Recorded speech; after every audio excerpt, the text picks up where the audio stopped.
Election and stock market আর কিছুদিন পরেই ভারতীয় লোকসভা নির্বাচন। তো এই লোকসভা নির্বাচনের জন্য কি ভারতীয় শেয়ার বাজারে একটা ইফেক্ট পড়তে পারে বা পড়লেও কীরকম ভাবে পড়ে? আর একটি বিষয়, আজকের ভিডিওতে যে কটি স্টক বলবো সেই কটি স্টকস কি বেসিসে আমি চুজ করেছি বা সেই স্টকগুলির প্রত্যেকটি সেক্টর কি ভারতীয় ইকোনমিক ডেভেলপমেন্টে কাজে লাগে, তা এটি কি ফিউচারিস্টিক হতে পারে, প্রত্যেকটি বিষয় আজকে আলোচনা করব। ফার্স্ট, কি প্রভাব পড়তে পারে, কি এফেক্ট পড়তে পারে। প্রথমত, ভারতীয় শেয়ার বাজার সবসময় চায় একটা স্টেবল সরকার, একটা স্টেবল পলিসি। যদি বাই চান্স সরকার চেঞ্জ হয় বা লিডারশিপ চেঞ্জ হয় বা অন্য পার্টির হাতে সরকার যায়, তো তারা কি করতে পারে, তারা তাদের policy, government bond, rules regulations প্রত্যেকটা চেঞ্জ করতে পারে। তার ফলে ট্যাক্সেস, বিভিন্ন কোম্পানির রুলস প্রত্যেকটা কিন্তু এফেক্ট পড়বে, আর এই প্রত্যেকটা এফেক্টের কারণে শেয়ার বাজার নিচে যেতে পারে। আর দ্বিতীয়ত, যদি একই সরকার থাকে তো শেয়ার বাজারে একটি তেজি দেখা যেতে পারে, কারণ পাস্ট যদি হিস্ট্রি আমি চেক আপ করি তো পাস্ট হিস্ট্রি এটাই বলে যে যদি একটা স্টেবল সরকার আসে তো বাজার ঠিক পজিটিভ দিকেই যায়। এরপর স্টকগুলোর কথা বলবো। মেনলি 5টা সেক্টরের স্টকস আমি চুজ করেছি। First, infrastructure. সেকেন্ড সেকেন্ড হচ্ছে আপনার railway sector. Third, defence. Fourth fourth হচ্ছে স্পেস, এবং ফিফথ হচ্ছে সেমিকন্ডাক্টর। তো প্রত্যেকটি সেক্টরই ভারতীয় ইকোনমিক ডেভেলপমেন্টে গুরুত্বপূর্ণ ভূমিকা পালন করে। কারণ আপনারা প্রত্যেকেই শুনবেন যে 2030 সালের মধ্যে Bharat world first largest economy হতে চলেছে। তো এই সুযোগটা আমাদেরও কাজে লাগাতে হবে। আমরা যারা ট্রেডার, যারা ইনভেস্টার, প্রত্যেকেরই ইনভেস্ট করা উচিত। কম কম করে প্রত্যেকটা স্টকে কম কম করে ইনভেস্ট করতে থাকলে আপনার পোর্টফোলিওটা কিন্তু একদিন বড় একটা, যখন কম্পাউন্ডিংয়ে যখন আপনার মানিটা যখন গ্রো হতে থাকবে, তখন আস্তে আস্তে করে ওই মানিটাই একটা বড় বিশাল রূপ নিয়ে নেবে। তো এইবার আসি যে এই যে স্টকগুলির কথা বললাম, প্রত্যেকটি সেক্টর থেকে একটা একটি করে স্টক বলবো। মোট 5টি স্টকস আমি আলোচনা করব। তো এইবার বলে রাখা ভালো যে এখন আপনার ইলেকশন শুরু হচ্ছে 19 এপ্রিল থেকে 1 জুন পর্যন্ত। এই যে 19 এপ্রিল থেকে 1 জুন পর্যন্ত ইলেকশন চলবে, এর মাঝামাঝি কিন্তু অনেকগুলি স্টকের কোয়ার্টারলি রেজাল্ট আছে। তো এই রেজাল্টের কারণে মার্কেটে ভলটালিটি থাকবে। তো আপনাকে ভয় পেলে চলবে না। প্রত্যেকটি স্টকে কম কম করে বাই করতে থাকুন, এবং যখনই ডিপ মিলবে, যখনই একটু নিচে আসবে স্টকস, তখনই আপনাকে বাইং করতে হবে। কারণ যখন ভলটালিটি থাকে তখন কি হয়, মেনলি দেখা যাচ্ছে যে আজকে হয়তো 3% স্টক ওপরে, পরের দিন হয়তো 5% স্টক নিচে চলে গেল। তো ঘাবড়ানো যাবে না। প্রত্যেকটা ডিপে কম কম করে কোয়ান্টিটি বাড়তে থাকতে হবে, এবং এইভাবে কিন্তু আপনার ক্যাপিটাল গ্রো হবে। এরপর আমি যাব আমার ল্যাপটপের স্ক্রিনে, এবং সেখানে আমি প্রত্যেকটি স্টকের বাইং প্রাইস, টার্গেট প্রাইস এবং এসএল প্রাইস, এবং কত দিন পর্যন্ত। মেনলি যদি আপনি শর্ট টার্ম ট্রেডার হন তো 5টার মধ্যে 3টাতে আপনি আপনার অ্যানালাইসিস অনুযায়ী, অবশ্যই আপনি নিজেই অ্যানালাইসিস করবেন। আমি যতই বলি না কেন, আপনি আপনার অ্যানালাইসিস অবশ্যই করবেন এবং সেই হিসাবে ডিসিশন নেবেন। তো মেনলি 5টা স্টকই চুজ করেছি। ফার্স্ট হচ্ছে আপনার পিএনসি ইনফ্রাটেক, এটি হচ্ছে ইনফ্রাস্ট্রাকচার থেকে। সেকেন্ড হচ্ছে রেলওয়ে থেকে আছে ইরকন, এবং ডিফেন্স থেকে আছে আপনার ভারত ডাইনামিক্স, এবং স্পেস থেকে আছে অ্যাপোলো মাইক্রো, এবং সেমিকন্ডাক্টর থেকে আছে আপনার ভারত ইলেকট্রনিক্স। তো প্রত্যেকটি আমি আমার স্ক্রিনে এবার দেখতে থাকি যে কোন কোন লেভেলে আমি কিনতে পারি, এবং সেই হিসাবে টার্গেট প্রাইস, এসএল প্রাইস, প্রত্যেক কিছু। আবার বলে রাখি যে এই ইলেকশনের পিরিয়ড পর্যন্ত কিন্তু একটু বাজার ভলটালিটি থাকবে, তো ভয় পেলে চলবে না। আপনি যদি কম কম কোয়ান্টিটি করে প্রত্যেকটাতে নেন তো রিস্ক ম্যানেজমেন্ট ভালো হবে, পেশেন্স রাখতে পারবেন এবং ধৈর্য রাখতে পারবেন। অবশ্যই ধৈর্য, পেশেন্স গিভস ইউ মানি, সবসময় মনে রাখবেন, পেশেন্স রাখতে হবে। তো অবশ্যই আপনি শেয়ার বাজার থেকে ইনকাম করতে পারবেন। তো চলুন এবার আমি স্ক্রিনে যাই। তো স্ক্রিনে দেখতে পাচ্ছেন প্রথম যে স্টকটি, সেটি হচ্ছে পিএনসি ইনফ্রাটেক। এখন প্রাইস চলছে 445, 435 টাকা প্রাইস চলছে।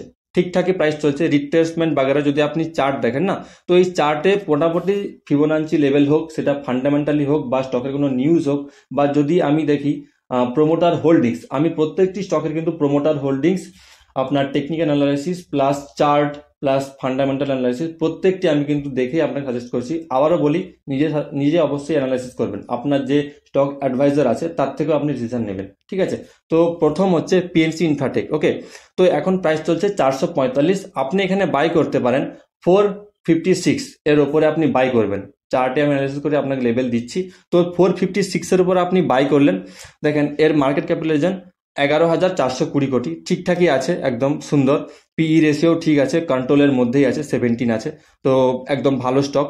তো আপনি 456তে কিনবেন, এসএল রাখতে হবে 411 এবং টার্গেট থাকবে 513। সিম্পল, চার্টে মার্ক করবেন এবং সেরকম হিসাবে ট্রেড করবেন। চলুন এরপর আসছি রেলওয়ে সেক্টর থেকে। রেলওয়ে সেক্টরে অনেক স্টক আছে, আইআরএফসি আছে, আরবিএনএল আছে, আমি এখানে চুজ করেছি ইরকন। ওকে, তো ইরকন এখন প্রাইস চলছে 228, ঠিক আছে। তো 228 সিম্পল। এখন যদি ইরকনের যদি চার্টটা লক্ষ্য করেন, একদম কিন্তু ফাস্টলি মুভমেন্ট দেয়নি, মোটামুটি কারেকশন করে করে একটা আপমুভ দিয়েছে, তো ঠিকঠাকই আছে। এর মার্কেট ক্যাপিটালাইজেশন 21,450 crore, পিই রেশিও ঠিক আছে, 22 আছে, একদম সুন্দর স্টকস। তো প্রত্যেকটি জিনিস দেখে আমি মেনলি চুজ করেছি। তো আপনি এটাকে বাই করতে পারেন 204, ঠিক আছে। 204-এ এলে আপনি এটাকে বাই করবেন এবং টার্গেট থাকবে 250 এবং এর পরে থাকবে আপনার 320। একদম লং টার্ম ভিউ দিয়ে দিলাম। যদি হোল্ড করতে পারেন তো অবশ্যই এইসব স্টক, যদি গভর্নমেন্ট চেঞ্জও হয় তো এইসব সেক্টরকে তো গভর্নমেন্টকে দেখতেই হবে, কারণ আগে থেকে ইনভেস্টমেন্ট হয়ে গেছে, প্লাস গভর্নমেন্ট স্টেকও আছে এইসব স্টকে, তো গভর্নমেন্ট ইগনোর করতে পারবে না। যদি গভর্নমেন্ট চেঞ্জও হয় আপনার চিন্তা করার কোনো প্রয়োজন নেই, এতে অবশ্যই কিছু না কিছু হবে, অবশ্যই হবে। তো মোটামুটি ঠিকঠাকই আছে। বাইং প্রাইস 204, টার্গেট থাকবে 250 এবং 320, আর স্টপ লস থাকবে আপনার 195। একটু স্টপ লসটা বড় আছে, কারণ ভলটালিটি থাকবে, কারণ এইসব স্টকেরও কোয়ার্টারলি রেজাল্ট বেরোবে, তো সেই হিসাবে। এরপর আসছি ভারত ডায়নামিক্স। এটি হচ্ছে আপনার ডিফেন্স সেক্টর থেকে, এর প্রাইসটা একটু বেশি, তো আপনি এখানে বাইং করতে পারেন 1790-এর ওপরে। কিন্তু আরেকটি বিষয়, এখানে 1441, এই যে প্রাইসটি, এটি হচ্ছে 0.5। তো যখন প্রাইস ওইখানটা আবার যদি পরে অ্যাভেলেবল হয় তো অবশ্যই এটি কিনে রাখবেন, কারণ রিট্রেসমেন্ট এখন হয়নি। যদিও ইলেকশনের চক্করে যদি এটা উপরেও উঠে যায় তো আপনি কিছু প্রফিট বুক করে নেবেন, কিন্তু এর আসল এন্ট্রি হবে 1441-এর কাছাকাছি।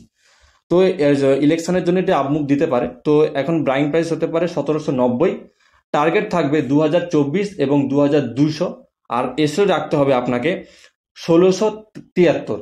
সিম্পল, একটু বড় স্টপ লস আছে, তো অবশ্যই কম কোয়ান্টিটি নেবেন, ঠিক আছে। তো এরপর আসি স্পেস সেক্টর থেকে, ঠিক আছে। এর প্রাইস কিন্তু কম, অবশ্যই কম কোয়ান্টিটি নেবেন। এটির নাম হচ্ছে অ্যাপোলো মাইক্রো সিস্টেম, ঠিক আছে। এর বাইং প্রাইস 105 থেকে 115, এর মধ্যে প্রাইস পেলে আপনি নিয়ে নেবেন এবং টার্গেট থাকবে 150 এবং 200, আর এসএল থাকবে 80।